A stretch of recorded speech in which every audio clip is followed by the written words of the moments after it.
Dolga leta svet skoraj ničesar ni vedel o otrocih Kim Jong-una. Severna Koreja strogo skriva zasebno življenje družine svojega voditelja. Toda novembra 2022 se je v državnih medijih nenadoma pojavilo dekle. Držala je Kim Jong-una za roko, medtem ko sta obiskovala kraj, kjer so izstrelili medcelinsko balistično raketo ali ACBM, raketo narejeno za zelo dolge razdalje. Severnokorejski mediji niso razkrili imena deklice, vendar jo je južnokorejska obveščevalna služba prepoznala kot hčer Kim Jong-una, za katero verjamejo, da je Kim Ju-ai. Ta pojavitev je pomembna, ker so otroci najvišjega voditelja Severne Koreje redko prikazani v javnosti. Še bolj presenetljivo je, da za njen prvi javni nastop niso izbrali običajnega družinskega dogodka. Pokazali so jo ob njenem očetu in enem najpomembnejših orožij države. Od takrat so jo večkrat videli skupaj s Kim Jong-unom na vojaških dogodkih in drugih pomembnih vladnih programih. Ko pride leto 2026, Južnokorejska nacionalna obveščevalna služba je povedala, da že opažajo znake, da Kimovo hčer bolj jasno pripravljajo kot možno naslednjo voditeljico. Vendar pa še ni bilo uradne napovedi iz Severne Koreje, da bo ona res naslednica. Toda še prednjo je svet videl, je leta 2013 prišlo do nenavadnega dogodka, ki je prvič razkril informacije o tem otroku. Tistega leta je Severno Korejo obiskal nekdanji zvezdnik NBA Dennis Rodman. Rodmana poznamo kot nekdanjega slavnega košarkarja iz Združenih držav, vendar pa je imel nenavadno prijateljstvo s Kim Jong-unom, saj sta oba navdušenca nad košarko. Večkrat je bil povabljen v Severno Korejo in osebno je spoznal tudi družino severnokorejskega voditelja. Ko se je Rodman vrnil z enega od potovanj septembra 2013, je v intervjuju za The Guardian povedal, da je bil v družbi žene Kim Jong-una, Ri Sol-ju in njune dojenčice. Po Rodmanovih besedah je celo držal dojenčico v naročju in jo imenoval Ju-ai. To je bila ena prvih priložnosti, ko je svet izvedel, da ima Kim Jong-un hčerko. Toda še danes so potrjene informacije o družini Kim Jong-una zelo omejene. Obstajajo poročila južnokorejske obveščevalne službe, da ima morda še kakšnega otroka, vendar niso vsi podatki o njihovem številu, starosti in spolu jasno potrjeni. Ker je Severna Koreja zelo stroga glede informacij o družini svojega voditelja, je težko vedeti, katera poročila so popolnoma točna. Zato je še toliko pomembneje pogledati, kaj dejansko prikazuje severnokorejska vlada. In tukaj postane primer Kim Ju-ai poseben. Namesto da bi jo skrivali kot druge člane družine, jo postopoma postavljajo ob bok njenemu očetu na dogodkih povezanih z vojsko in močjo države. Tudi način, kako jo omenjajo severnokorejski državni mediji, se je spremenil. Za deklico uporabljajo višji in bolj spoštovan naslov. To strokovnjaki pozorno spremljajo, saj so naslovi v političnem sistemu Severne Koreje izjemno pomembni. Leta 2024 je južnokorejska obveščevalna služba povedala, da je močna kandidatka, ki bi jo lahko pripravljali za naslednico. Čeprav se odločitev še vedno lahko spremeni. Če se to zgodi, bo njena vloga v zgodovini Severne Koreje izjemno pomembna. Državo že 3 generacije vodi ena družina. Začelo se je s Kim Il-sungom, sledil mu je njegov sin Kim Jong-il, nato pa njegov vnuk Kim Jong-un. Zato zdaj vprašanje ni le, kdo je pravzaprav Kim Ju-ai. Še večje vprašanje pa je, zakaj je po letih skrivanja družine Kim Jong-una severnokorejska vlada izbrala, da tega otroka pokaže javnosti in zakaj jo pogosto vidimo prav na krajih, ki prikazujejo vojaško in politično moč njenega očeta.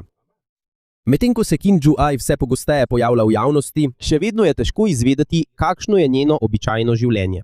Njena mati naj bi bila Ri Sol-ju, žena Kim Jong-una. Ri so prvič pokazali v javnosti skupaj z možem leta 2012. Ko je prišlo leto 2018, jo je severnokorejski državni mediji že imenovala za spoštovano prvo damo, kar je visok naziv, ki ga v državi redko uporabljajo. Toda življenje družine Kim je povsem drugačno od življenja običajnih družin v Severni Koreji. Informacije o njihovem prebivališču, šolanju in vsakodnevnih dejavnostih so strogo varovane. Zato večina tega, kar vemo o Kim Ju-ai, prihaja iz južnokorejskih obveščevalnih služb in analiz strokovnjakov. Po podatkih južnokorejske nacionalne obveščevalne službe se Kim Ju-ai šola doma v Pjongjangu, namesto da bi obiskovala običajno šolo. Prav tako naj bi imela rada jahanje, smučanje in plavanje. Poseben način življenja za otroke iz družine Kim ni nič nenavadnega. Severna Koreja uporablja veliko varovanih rezidenc. V Wonsanu, obalnem mestu na vzhodnem delu države, je tudi velik kompleks. S pomočjo satelitskih posnetkov so tam opazili stavbe, zasebno plažo, velike čolne in železniško postajo, ki jo uporablja vodstvo. Tukaj so v preteklosti opazili tudi vlak, za katerega verjamejo, da ga uporablja Kim Jong-un.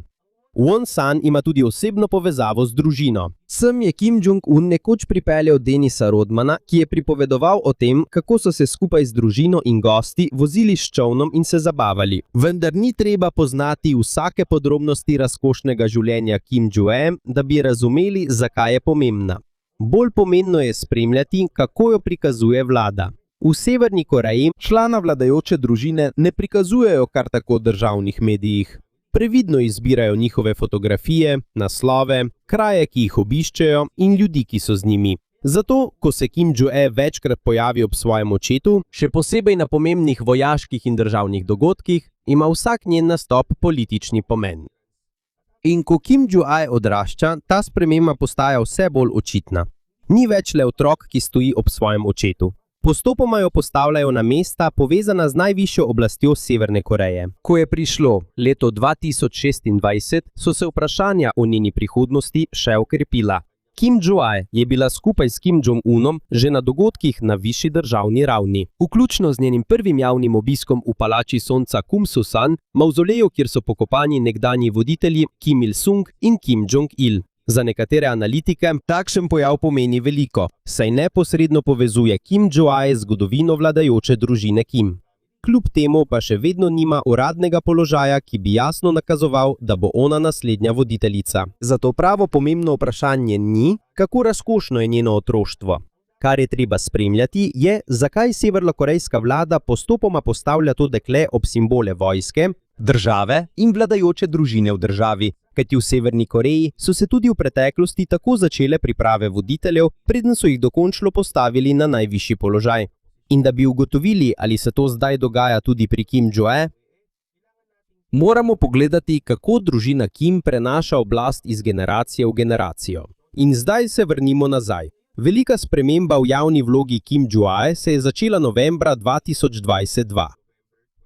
Tistega dne je Severna Koreja preizkusila Hwasong-17, eno največjih medcelinskih balističnih raket ali ICBM v državi. Takšna raketa je narejena za potovanje na zelo dolge razdalje, ki lahko doseže celo glavno ozemlje Združenih držav Amerike. Prav na tem preizkusu rakete je bila prvič javnosti predstavljena hči Kim Jong-una. Od takrat ni bila več le otrok, ki spremlja svojega očeta. Februarja 2023 so jo pripeljali tudi na banket ob 75. obletnici Korejske ljudske armade. Naslednji dan je bila skupaj s Kim Jong-unom tudi na veliki vojaški paradi v Pjongjangu, kjer so pokazali nekatere najmočnejše rakete Severne Koreje. Takšni nastopi so pomembni, ker severnokorejska vlada nadzoruje, kaj se prikazuje v državnih medijih. Zato, ko Kim Jong-un večkrat postavijo ob bok njenemu očetu, skupaj z visokimi generali, kadri in vojaškimi uradniki, je naravno, da strokovnjaki preučujejo, ali se za tem skriva večje politično sporočilo. V naslednjih mesecih se je njeno pojavljanje v javnosti še povečalo. Videli so jo na dogodkih povezanih z izstrelki in na vojaških programih. Leta 2023 videli so jo tudi skupaj s Kim Jong-unom na dogodkih povezanih z vojaškim programom izvidniških satelitov Severne Koreje. Novembra istega leta je Pjongjang sporočil, da jim je uspelo uspešno spraviti prvi vohunski satelit v orbito po 2 neuspešnih poskusih. Sčasoma Kim Jong-un ne obiskuje več samo vojaških dogodkov. Postopoma se pojavlja tudi na drugih pomembnih državnih dejavnostih. Največja sprememba je prišla septembra 2025, ko jo je Kim Jong-un vzel s seboj v Peking na Kitajsko. Tja je severnokorejski voditelj odšel na velik dogodek, ki sta se ga udeležila tudi kitajski predsednik Xi Jinping in ruski predsednik Vladimir Putin. To je bilo prvo znano mednarodno potovanje Kim Jong-una in to je še dodatno okrepilo vprašanja, ali jo pripravljajo na večjo vlogo v prihodnosti. Po potovanju na Kitajsko je Južnokorejska nacionalna obveščevalna služba povedala, da so se okrepili znaki, da bi Kim Jong-un lahko bila možna naslednica svojega očeta. Do leta 2026 se še vedno pojavlja na pomembnih državnih in vojaških dogodkih. Toda do danes še ni uradne izjave iz Severne Koreje, da bo ona res naslednja voditeljica. Da bi razumeli, zakaj je to tako velika tema, moramo pogledati nazaj, kako je njen lastni oče postal voditelj. Kim Jong-il je umrl decembra 2011. Na njegovo mesto je stopil njegov najmlajši sin Kim Jong-un. Predtem ga skorajda ni poznala povprečna severnokorejska javnost. Šele leta 2010 so ga začeli bolj jasno predstavljati javnosti in mu dodelili visoke položaje v delavski partiji in vojski. Ko je njegov oče umrl, so ga državni mediji hitro razglasili za glavnega naslednika. To, da biti sin nekdanjega voditelja, še ne pomeni samodejno, da ima takoj popoln nadzor nad celotno državo. Kim Jong-un je bil še mlad in obkrožen starejšimi ter bolj izkušenimi generali in partijskimi uradniki. Zato je v prvih letih svojega vladanja postopoma krepil svoj položaj znotraj vojske, vlade in delavske stranke. To je razlog, zakaj je to pomembno. Zakaj je pomembno, kar se zdaj dogaja s Kim Ju-ai? Če jo je njen oče res izbral za naslednjo voditeljico, ni dovolj, da javnost samo ve, kdo je ona. Predstaviti jo je treba tudi vojski, strankarskim uradnikom in celotni državi kot del nadaljevanja družine Kim. In morda je to prav tisti proces, ki ga zdaj postopoma opazujemo. To pomeni, da jo Kim Jong-un že pripravlja. Kim sam ve, kako težko je nenadno zamenjati voditelja. Pogosto se tudi govori o zdravju Kim Jong-una. Po podatkih Južnokorejske nacionalne obveščevalne službe ima dejavnike tveganja, kot sta debelost in kajenje, ter ima v družini zgodovino srčno-žilnih bolezni. Vendar ni dovolj javnih dokazov, da bi lahko rekli, da ima hudo bolezen ali da bo kmalu izgubil oblast. Zato ni mogoče reči, da je zdravje edini razlog, zakaj kaže svojo hčerko. Obstaja še en možen razlog. Predstavljanje Kim Ju-ai prav tako pomaga prikazati Kim Jong-una kot očeta in ne le kot vojaškega in političnega voditelja. Toda sčasoma je vse težje razložiti njene pojavitve zgolj kot družinsko podobo. Ne vodi je več samo na koncerte ali praznovanja. Pogosto je z njim na vojaških dogodkih, raketnih programih, sestankih in pomembnih državnih slovesnostih. Vendar pa se pojavlja veliko vprašanje, ali je sploh mogoče, da bi bila najvišja voditeljica Severne Koreje ženska. Vsi najvišji voditelji so bili moški. Kim Il-sung, njegov sin Kim Jong-il in nato Kim Jong-un. Močno je tudi tradicionalno prepričanje, da je moški glavni voditelj v političnem sistemu in družbi države. Vendar obstaja en pomemben primer, ki kaže, da ima lahko ženska veliko moč znotraj vladajoče družine. To je Kim Jo-jong, mlajša sestra Kim Jong-una, je ena najbolj znanih uradnic severnokorejske vlade. Pogosto govori o odnosih države z Južno Korejo in Združenimi državami Amerike. Njena pozicija kaže, da ženska ni samodejno izključena iz najvišjih delov sistema. Še vedno je ena stvar pomembnejša od tega, in to je družina. V Severni Koreji ni zapisano v preprostem zakonu, da mora biti naslednji voditelj otrok trenutnega voditelja. Toda v zgodovini države moč je bila prenesena s Kim Il-sunga na njegovega sina Kim Jong-ila in nato na Kim Jong-una. Zato je neposredna povezava s tako imenovano krvno linijo Paekto izjemno pomembna. Politična ideja, ki jo uporablja severnokorejska vlada, poudari poseben položaj vladajoče družine Kim. Tukaj ima Kim Ju-ai veliko prednost, saj je ona neposredna hči Kim Jong-una. Če bo ona izbrana, se lahko neposredna družinska linija nadaljuje v 4. generacijo. In ta možnost se je v zadnjih letih še okrepila. V začetku leta 2024 Južnokorejska obveščevalna služba je izjavila, da vidijo Kim Ju-ai kot verjetno naslednico. Leta 2025 se je njen javni profil še povečal, ko jo je njen oče vzel s seboj na Kitajsko in ko je prišlo leto 2026, ista obveščevalna služba je izjavila, da je smiselno nanjo gledati kot na možno dedinjo položaja svojega očeta. Vendar je pomembno poudariti, da iz Severne Koreje še ni bilo uradne napovedi, da je Kim Ju-ai res naslednica. Pjongjang tudi uradno ni potrdil številnih osebnih podrobnosti o njej, vključno z imenom, ki ga uporablja mednarodni mediji. Zato je še vedno mogoče, da se načrti družine Kim spremenijo. Kljub temu pa je težko prezreti vzorec, zato še ne moremo z gotovostjo reči, da bo Kim Ju-ai naslednja voditeljica Severne Koreje. Vendar je ena stvar jasna, ni več le hči Kim Jong-una, ki se občasno pojavlja v javnosti. Postopoma jo uvajajo same institucije. v institucije, ki ohranjajo moč družine Kim, vojsko, vladajočo stranko in državne medije. In če bo dejansko izbrana za naslednico, bo postala prva ženska, ki bo vodila Severno Korejo in četrta generacija družine Kim, ki bo prevzela najvišjo oblast v državi. Ampak počakajte, če želimo izvedeti, ali bo Kim Joo-ai res sposobna voditi nekoč, ni dovolj, da pogledamo, kdo je njen oče. Bolj pomembno vprašanje je to, kako pravzaprav naredijo naslednika za pravega voditelja. V Severni Koreji odgovor vidimo v tem, kar se je zgodilo Kim Jong-ilu, dedku Joo-ai. Kim Il-sung, njegov oče, je bil še živ, ko so začeli pripravljati Kim Jong-ila. Ni ga kar naenkrat predstavili in rekli, da bo on naslednji. To je trajalo več let. Kim Jong-ilu so dali pomembno delo v delavsko stranko, politično stranko, ki nadzoruje Severno Korejo. Ko je napredoval po položajih, se je naučil, kako deluje propaganda, imenovanje uradnikov in druge dele vlade. Še pomembneje pa je, da si je ustvaril svojo skupino ljudi, ki mu zaupajo in ga poslušajo.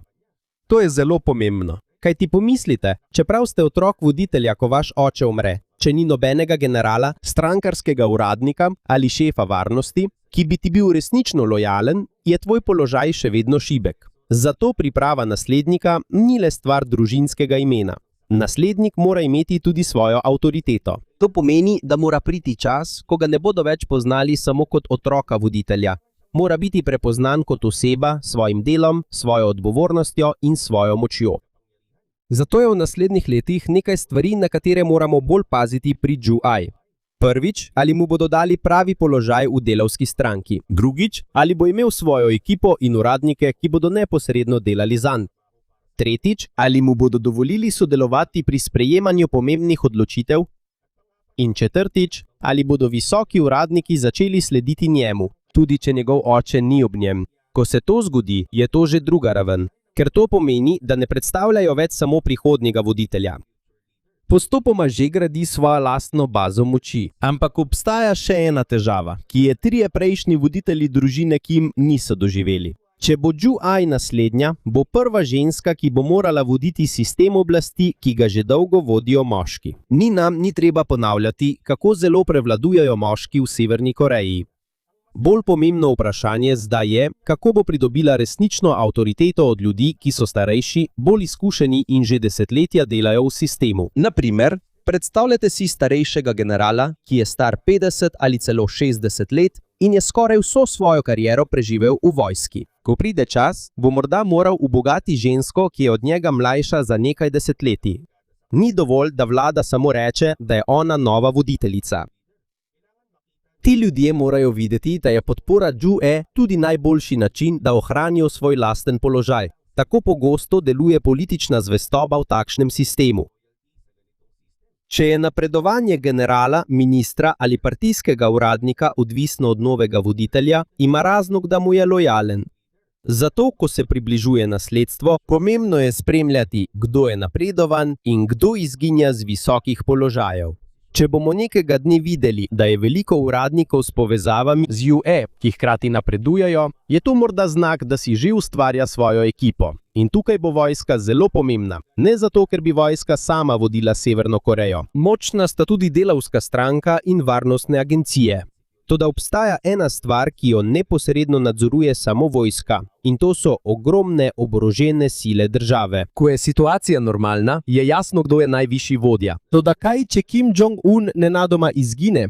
Tukaj postane vse zapleteno.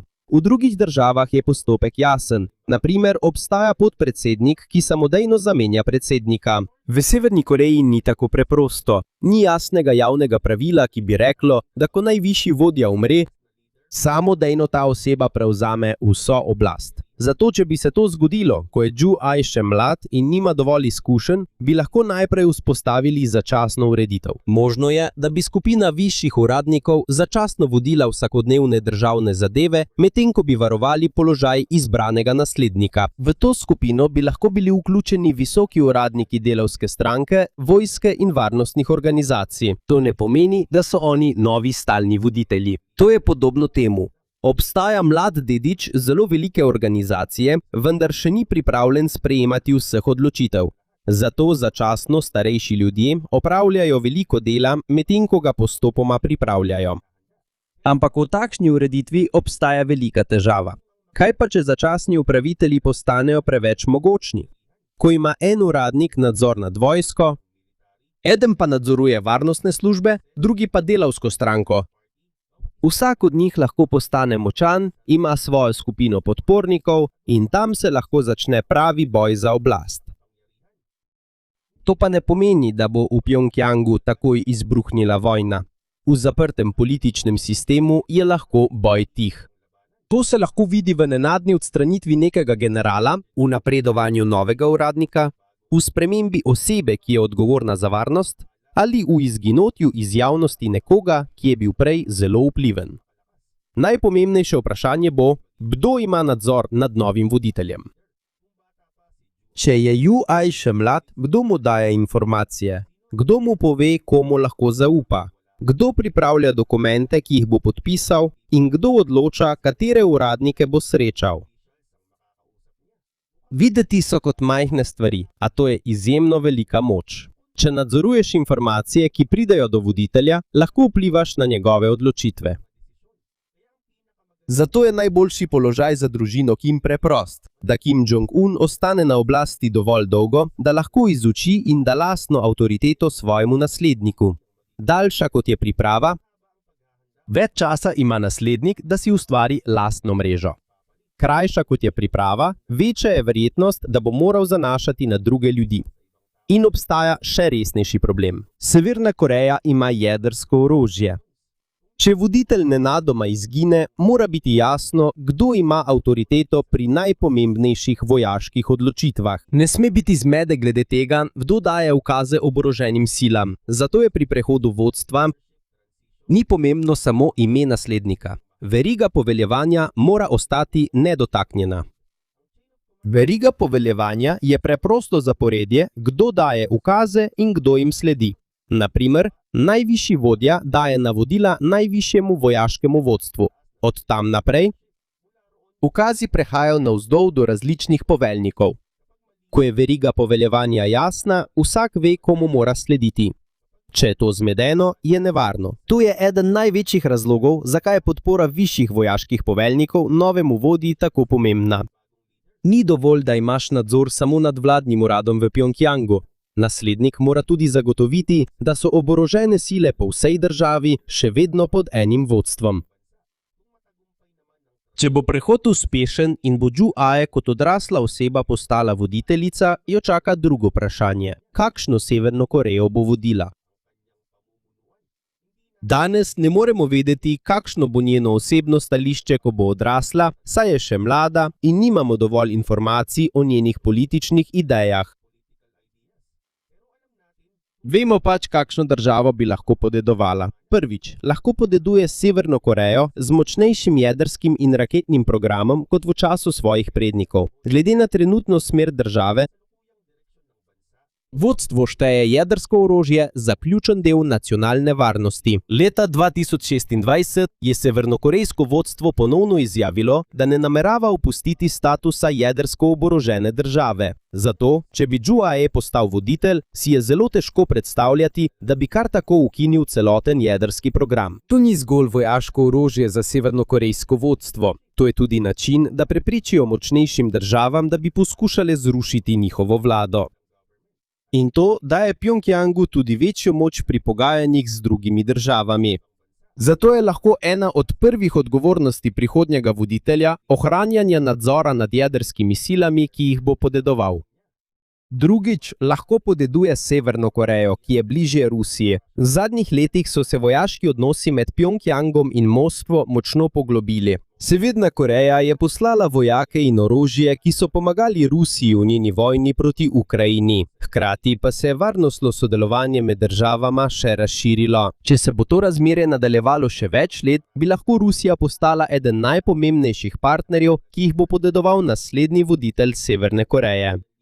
Ob tem bo Kitajska ostala izjemno pomembna. Kitajska je že dolgo najpomembnejše gospodarstvo. Kitajska je prav tako pomembna, saj je ena redkih velikih držav, ki ima globoke in dolgotrajne odnose s Pjongjangom. Zato se bo moral bodoči voditelj Severne Koreje naučiti uravnotežiti. Potreboval bo Kitajsko. Morda bo potreboval tudi Rusijo. Toda vodstvo Severne Koreje noče biti preveč odvisno samo od ene države. To je težaven del zunanje politike, ki ga bo morda podedovala Ju-ae. Tretjič, gospodarstvo. To je verjetno eno od vprašanj v Pjongjangu. To je verjetno najtežji problem, s katerim se bo soočila naslednja generacija. Ni dovolj, da imaš rakete in močno vojsko, če pa je vsakdanje gospodarstvo v težavah. Ljudje potrebujejo hrano, delo, elektriko, stanovanja in izdelke. In dlje kot čas teče, težje je popolnoma izolirati Severno Korejo od tehnologije in informacij iz tujine. Prihodnja generacija severnih Korejcev bo živela v svetu, ki je bolj povezan kot v času Kim Il-sunga ali Kim Jong-ila. Telefoni so bolj napredni, lažje je prenašati digitalne datoteke, hitreje se širijo videoposnetki, glasba in informacije. In ko se tehnologija še izboljšuje, postaja delo vlade, ki želi nadzorovati, kaj prebivalstvo vidi in sliši, vse težje. Zato bo moral prihodnji voditelj morda sprejeti pomembno odločitev. Ali bo nekoliko odprl gospodarstvo, da bi omogočil več podjetij, trgovine in naložb? Ali bo država še bolj zaostrena, ker bi lahko skupaj s podjetji vstopile tudi tuje informacije in tuji vpliv? Ali je mogoče narediti oboje hkrati? Dovoliti nekaj podjetij, da bi gospodarstvo zaslužilo, a hkrati ohraniti strog politični nadzor. To so na različne načine že naredile druge avtoritarne države. Torej, ni samoumevno, da bo gospodarska reforma samodejno prinesla tudi demokracijo. Lahko se zgolj spremeni način, kako ljudje služijo denar, medtem ko politični sistem ostane enak. Obstaja še ena velika izbira. Odnosi z Južno Korejo in Združenimi državami Amerike. Prihodnji voditelj se lahko odloči za pogajanja, kadar lahko pridobi gospodarske ali varnostne koristi, lahko pa uporabi tudi vojaški pritisk, če meni, da je to bolj učinkovito. Možno je, da se bosta obe strategiji izmenjevali glede na situacijo. Zato ne smemo takoj misliti, da bo Ju-jue bolj prijazen ali strožji, samo zaradi svoje starosti ali spola. Njegova dejanja bodo verjetno odvisna od države, ki jo bo podedoval. Če je vlada stabilna in gospodarstvo raste, je za voditelja lažje preizkusiti novo politiko. Če je gospodarstvo šibko in je v državi veliko težav, bo morda dal prednost nadzoru in varnosti. Če so odnosi z drugimi državami dobri, lahko pride do pogajanj. Če so napetosti visoke, se lahko vojska temu bolj posveti.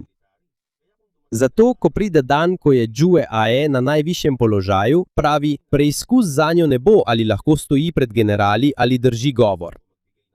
Pravi preizkus bo, ali lahko nadzoruje sistem, ko njenega očeta ne bo več. Zagotoviti mora, da ji delavska stranka sledi. Ohraniti mora celotno vojaško poveljniško verigo. Upravljati mora gospodarstvo. Znati mora krmariti med velikimi državami, kot sta Kitajska in Rusija. In odločiti se mora, kako se bo soočila z Južno Korejo in Združenimi državami. Tam se bo pokazalo, ali je ime družine Kim še vedno dovolj, da ohrani oblast za naslednjo generacijo. Kajti ime je morda mogoče zlahka podedovati. Toda pravo moč mora še vedno pridobiti, ohraniti in dokazati oseba, ki jo bo naslednja prevzela.